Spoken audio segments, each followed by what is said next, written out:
The Super Rugby round 19, the Saturday games. There's still a few games with things to play for, I guess, and others with not quite so much. But we'll go through them, have a look, and you guys can let me know your thoughts on them as we go. The first one, the Highlanders taking on the Rebels. This is an interesting one because there's some talk that the Highlanders might be better off losing this one and then hoping other results go their way. Because if they win, they are more likely to have to go and face whoever wins the South African conference. So that's either a trip to Johannesburg or a trip to Buenos Aires. So a little bit of talk that the Highlanders might want to lose it and hope that the Waratahs and other teams win. I believe it's the Lions or the Jaguares.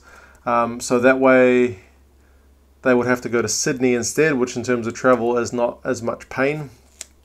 And there's a bit of talk that they've picked their team weakened for that purpose, but to be fair, a lot of their guys needed to be rested due to All Blacks commitments. So that's the likes of Ben Smith, Aaron Smith, Luke Whitelock all not playing. Lynchis is at 7 and he's captain, and Thomas Umaga Jensen gets his debut at 13.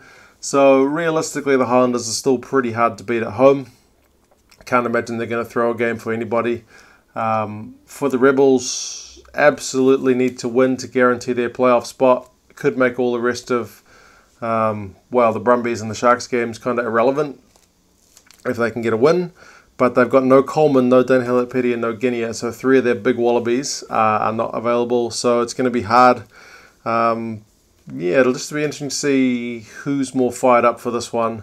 Like I said, the Rebels with it all to play for, but they had the same situation last week and they couldn't get a result. So the bookies have got the Rebels by 11. No, they're losing by 11. Highlanders by 11. So not giving the Rebels a whole lot of a chance, to be fair. The Rebels probably needed to get it done last week. But feeling a bit like hot garbage the last couple of days with a bit of a bug, but on the mend now.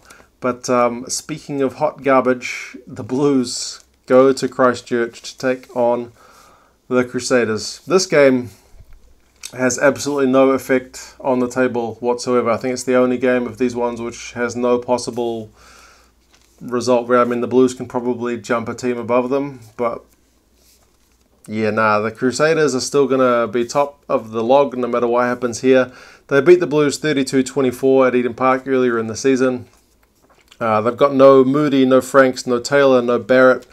But they've still got the likes of Mo'unga and Sam Whitelock playing, Kieran Reid. So it's still a pretty strong Crusaders team, as it always is. The Blues is pretty much the same team that got done by the Hurricanes last week, except Ben Nini comes in for Martin. So that matchup of Crotty on Rico Ioane in 12 will be an interesting one because it's one area the Hurricanes got a lot of pay last week. But Crotty's a very different player from Lamapi, so we'll see if he's kind of able to exploit that same space or not. Not a whole lot for the Crusaders to play for here, but getting a win over the Auckland Blues is always a pretty sweet one for the guys from Christchurch. So, the Blues, what can you say? If they can get a win, that would pretty much be like making the playoffs for them to finally break the hoodoo of New Zealand teams. The Aussie teams have done it this year, but the Blues unable to do so, so it's one last chance. But down in Christchurch is pretty much mission impossible. Crusaders by 16 is what the bookies have got. Waratahs, Brumbies. Brumbies still technically have a mathematical chance of making it, provided the Rebels lose their game. And the Brumbies need to win with a bonus point, and pretty comfortably as well. So there's a slim chance, but it's not all that likely.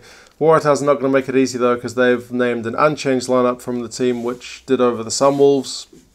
I guess they're trying to maintain form going into the finals because, if they win, they guarantee themselves second spot on the table, which is always nice to keep that home advantage for as long as you can. For the Brumbies, both of the Arnold brothers start, Richie and Rory, so that'll be a pretty intimidating second row. Look for them to get involved at maul time. Enova moves to the blind side, so he's played there at least once this season, so we'll see how he goes. But it just means at line-out time they've got lots of options, and Waratahs are going to have to be really accurate on their own ball.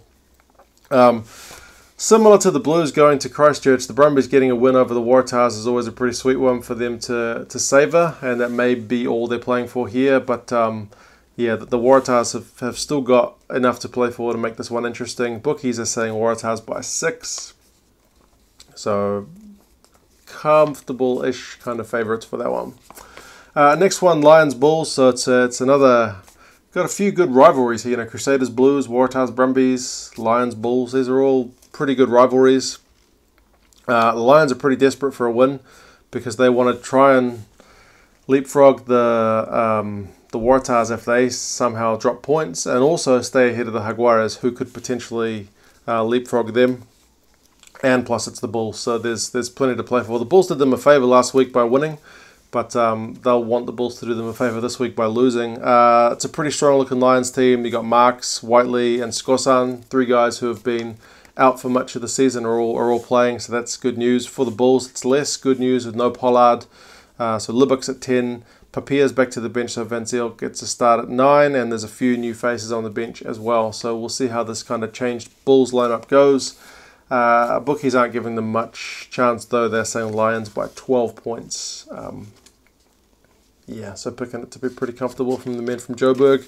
And the last one, the Sharks Jaguares. So Sharks may still be in with a shot, provided the Rebels lose their game.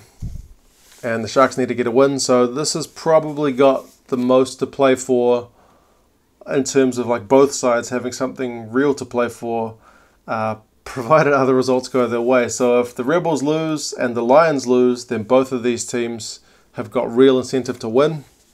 The Sharks is a pretty strong looking team, except they've had a few changes on the wing. So Mvovo and Van Wyk start on the wings, but otherwise it's pretty much a beast starting as well. So it's a pretty strong looking Sharks team. For the Jaguares, on the other hand, they have changed things up. I guess they're figuring the Lions are probably going to win. So there's not that much to be gained by tiring our big guns out. So they've changed the whole front row. They've got Landajo and Bonilla starting at 9 and 10. So there's no Sanchez, no Bertrano. These guys are on the bench. So it looks to be that the Jaguares are saying, right, we've made the playoffs. We're not going to worry about naming a full-strength team to jump for that top spot in South Africa, because it's in all likelihood already going to be sealed up by the Lions before we even play. So that's what they're saying. The Sharks by 6 are what the bookies are saying. Those odds were a bit closer, but I guess once the Jaguares named their team, those odds kind of shifted a bit more in favour of the Sharks. So it could be good news for the Sharks, provided the Rebels don't get a result. So yeah, there's still a bit to play for. Some interesting ones. How much are the Blues going to get beaten by? Might have to do a video about the Blues season soon, because got some feelings to get out. But anyway, you guys let me know your thoughts on these games, and I'll talk to you again soon. See you later.